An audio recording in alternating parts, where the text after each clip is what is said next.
Hello students, welcome to my YouTube channel The Infinity World. Students, today we will solve the remaining questions of chapter 11 12 physics. So here is the question number 4. We can write this.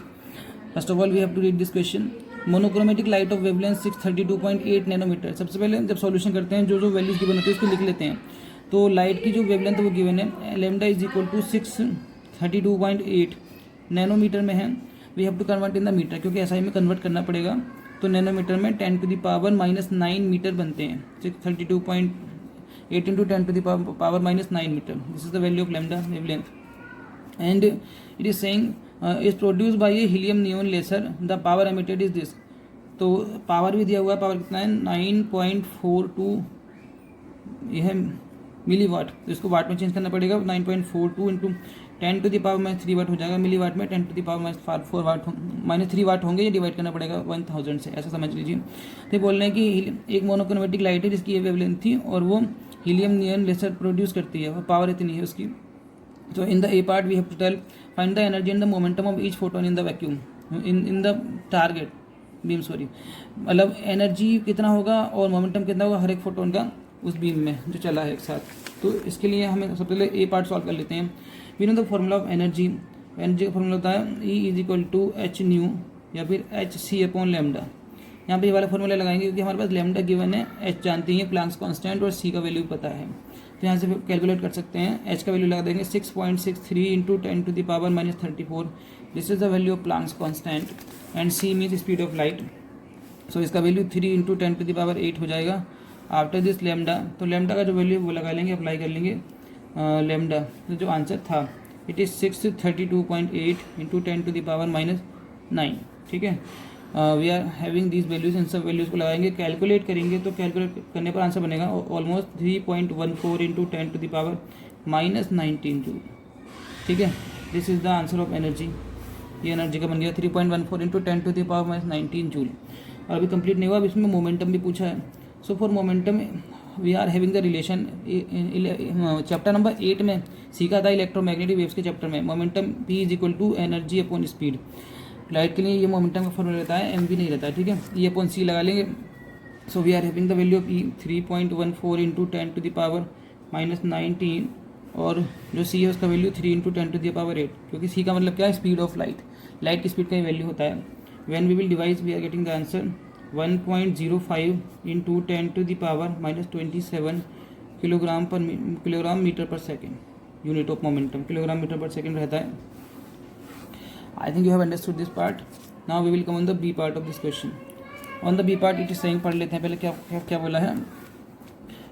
How much photons per second on the average arrive at target irradiated by this beam. मतलब उस beam से जितने भी photon चले होंगे उसमें से कितने फोटोन ऐसे होंगे जो टारगेट पे जाकर स्ट्राइक किए होंगे, वो निकालना है.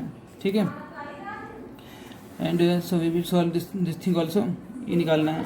तो सपोज कर लेते हैं let n number, let small n is the number of the photons. Number of the photons emitted per second. ये वो नंबर है फोटोन्स का. Number of n is the number of photons emitted per second. जो हर एक second में इतने photon आते हैं. इसमें से टारगेट के ऊपर कितने जाते हैं वो देखना है हमें. We have to calculate number of photons reaching the target. जो टारगेट पर पहुँचे, मतलब जिस चीज़ पर उसको स्ट्राइक करवाना है वहाँ पर कितने पहुँचे. क्योंकि जब फोटोन जाएंगे तभी फोटो इलेक्ट्रिक इफेक्ट होगा. तो फोटो अगर टारगेट पहुँच रहे हैं तब तो फोटो इलेक्ट्रिक इफेक्ट होगा. And suppose energy emitted by this photon पर सेकेंड. तो इन फोटोन से अगर एन नंबर के फोटोन हैं तो जो एन नंबर के जो टोटल फोटोन्स है उसमें से कितने वो एनर्जी कितनी बनाएंगे. तो लिखेंगे energy of this photons. N number के फोटोन की एनर्जी कितनी होगी तो लिख देंगे कितनी एनर्जी बनती है. तो एनर्जी का फॉर्मूला एच न्यू रहता है, लेकिन अगर फोटोन एन है तो एन एच न्यू हो जाएगा. ठीक है. टोटल एनर्जी ये बनेगी इन फोटोन की वजह से. उसको हम चाहें तो एन को ऐसे लिख देंगे, एच न्यू की प्लेस पर ई भी लिख सकते हैं क्योंकि एनर्जी का फॉर्मूला है E. Okay. So we can apply this thing also. Now we will again solve this question. अब एनर्जी एमिटेड पर सेकेंड का मतलब क्या होता है, पावर बन जाता है. लिखेंगे एनर्जी एमिटेड पर सेकेंड, ये बन जाएगा power. This is known as power. Power बन जाएगा तो पावर कैलकुलेट कर सकते हैं. Power is equal to n into E. This is the formula of power. And we can easily calculate the value of n from here. N is equal to P upon E बन जाएगा, power upon energy.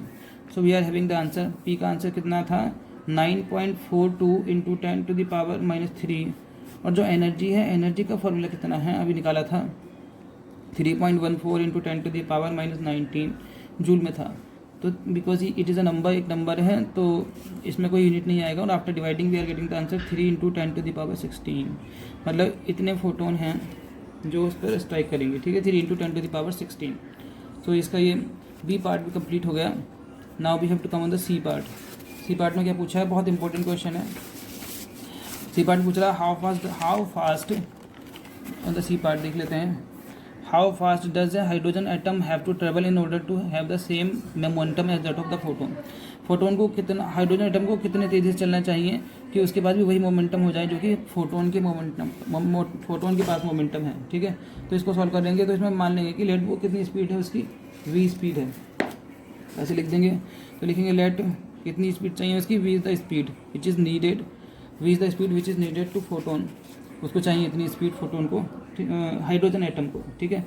और let mass, m is the mass, दोनों के मास को अगर बराबर बराबर ले जाए, m is the mass of hydrogen atom and photon, दोनों का मास क्या है, बराबर बराबर है ये।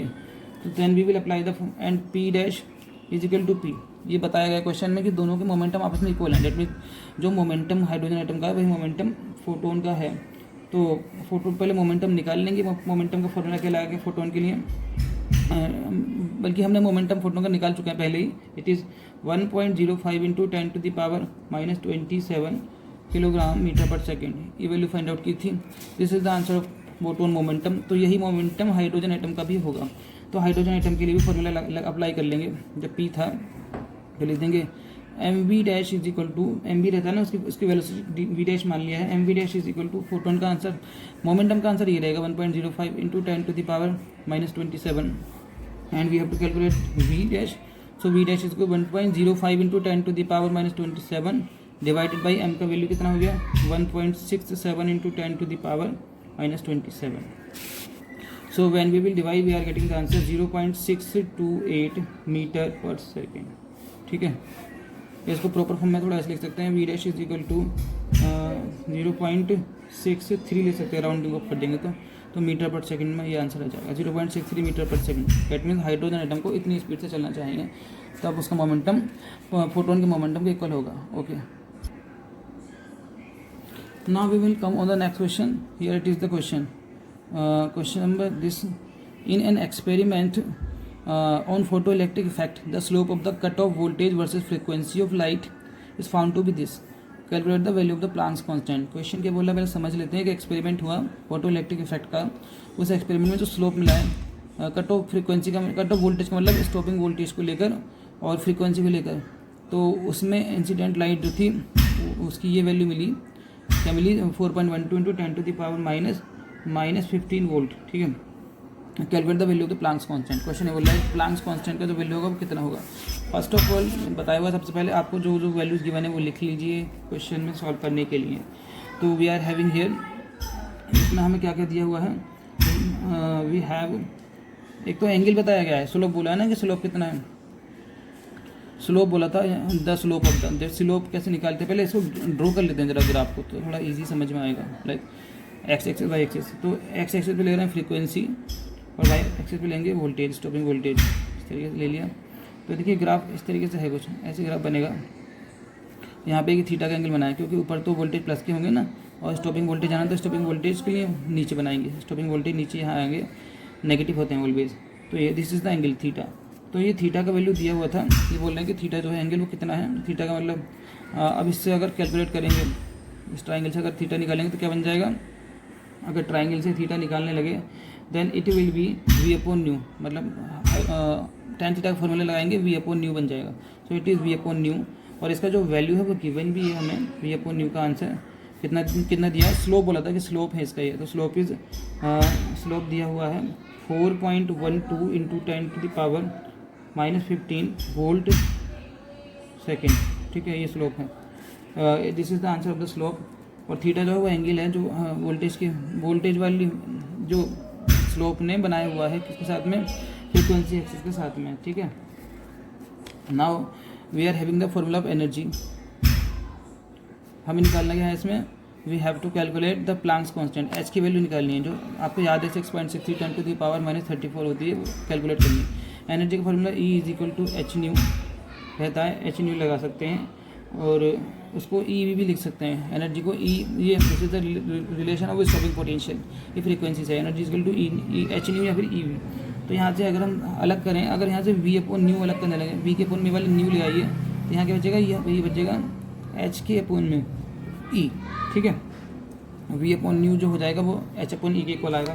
तो एक्चुअली जो वी अपॉन न्यू है कि यही वी अपॉन न्यू जो है यही तो हमारा क्या स्लोप है, तो लिखेंगे so slope is equal to, slope का आंसर कितना आ गया, slope is equal to that is v upon nu and here it is equal to h upon E. तो यहाँ से अब हम एच को सेपरेट कर सकते हैं प्लैंक्स कांस्टेंट को। इसका स्लोप का आंसर तो दिया हुआ है, गिवन है, it is 4.12 into 10 to the power -15 है, और इक्वल में एच को इस लिख देंगे, और ई का वैल्यू पता है 1.6 10 टू द पावर -19 जूल होते हैं, इलेक्ट्रॉन का चार्ज है। तो यहाँ से अब एच को जब सेपरेट करेंगे तो 4.12 into 10 to the power -15 into electron का चार्ज लगा लेंगे 1.6, ये जाकर मल्टीप्लाई कर लेगा ना इससे, तो it will be 1.6 into 10 to the power -19। When we will solve everything multiply करेंगे तो आंसर बन जाएगा almost 6.592 into 10 to the power -34 joule per second. Okay, this will be the answer of this question. इसमें पूछा था कि slope दिया हुआ था फ्रीक्वेंसी को लेकर के और पोटेंशियल को लेकर, तो क्या आंसर आएगा, तो उसका आंसर देखिए इस तरीके से सॉल्व करा, ये बन गया। I think you have understood this question. Now we will come on the next question, question number 7। In this 100 watt sodium lamp radiates energy uniformly in all directions. पहले जो वैल्यूज़ हैं वो लिख लेते हैं साथ साथ, ताकि क्वेश्चन ईजी समझ में आ जाए और सॉल्व कर पाएँ। सबसे पहले बोला है इन्होंने what is the 100 watt sodium lamp, power दी हुई है, पावर का आंसर है it is 100 watt.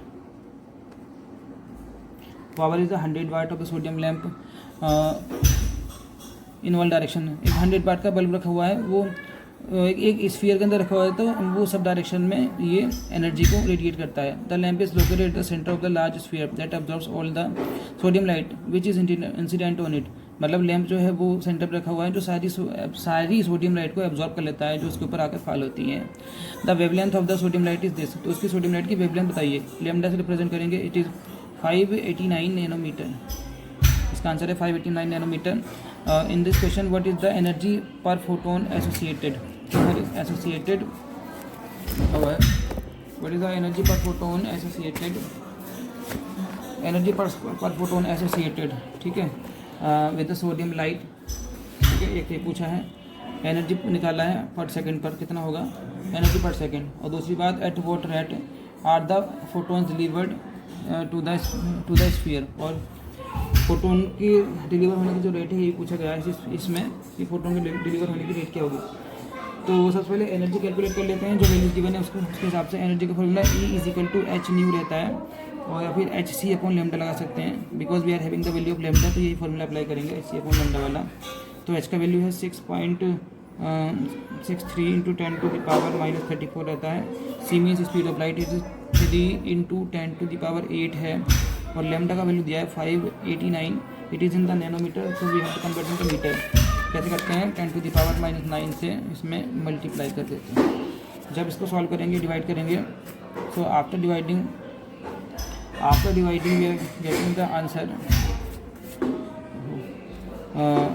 E is equal to, it is almost 2.1 electron volt में लिख देंगे, ऑलमोस्ट ये बन जाएगा 3.38 into 10 to the power -19 joule, ठीक है। This will the answer. और अगर इलेक्ट्रॉन वोल्ट में बनाना है इसको, तो ये जो आंसर आया इसको 1.6 10 टू द पावर 19 से मल्टीप्लाई कर दीजिए, डिवाइड कर दीजिए, पहले बताया था मैंने पिछली क्लास में। So 3.38 into 10 to the power -19 divided by 1.6 into 10 to the power -19। Now it is in the term of electron volt. जब इलेक्ट्रॉन वोल्ट बना देंगे तो आंसर इसका बन जाएगा जो निकला हुआ है, it is almost 2.1 electron volt answer आ जाएगा, ठीक है। ए पार्ट का सॉल्यूशन हो गया। Now we will come on the B part. B part में क्या पूछ रहे थे क्वेश्चन में एक बार फिर देख लेते हैं। इसमें बोला था बी पार्ट में at what rate are the photons emitted to the sphere, मतलब फोटोन के एमिट होने की क्या रेट है, 1 सेकेंड में कितने कितने फोटोन एमिट होंगे उस स्फीयर से। तो नंबर ऑफ फोटोन निकालना है। अगर जितनी भी टोटल एनर्जी फॉल हुई है उस पर, उसमें से हर एक फोटोन की एनर्जी को डिवाइड कर देंगे तो टोटल नंबर ऑफ इलेक्ट्रॉन्स निकल कर आएंगे ना। तो लेंगे नंबर ऑफ फोटोन्स, कितने फोटोन्स निकल सकते हैं कि सारे फोटोन की एनर्जी जितनी भी टोटल एनर्जी को एक फोटोन की एनर्जी से डिवाइड कर दीजिए तो नंबर ऑफ फोटोन निकल कर आएंगे। तो लिखेंगे एनर्जी रेडिएटेड, हर एक सेकंड में कितनी एनर्जी निकल रही है, divided by energy of each photon, energy of each photon, हर एक फोटोन की कितनी एनर्जी है पर सेकंड में। That means n is equal to p upon E रहेगा। तो पी का वैल्यू लगा लेंगे, जो पावर है, पावर दी हुई है, पावर क्वेश्चन में गिवन थी 100, पावर मैंने नहीं लिखा था, पावर दी हुई है 100 वाट, सॉरी लिखा था पहले ही, तो पावर की वैल्यू 100 लगा लेंगे। और जो एनर्जी है, एनर्जी का आंसर अभी हमने निकाला था, जो जूल में अभी करके दिखाया था, तो it is 3.38 into 10 to the power -19 joule. So when we will divide we are getting the answer, इसको डिवाइड कर लेंगे तो आंसर बन जाएगा 3 into 10 to the power 20 photons per second. तो 1 सेकेंड में इतने फोटोन्स होते हैं। Okay, so this is the answer of this question also. So I think you have understood all the answers. Other questions in the next video. Thank you.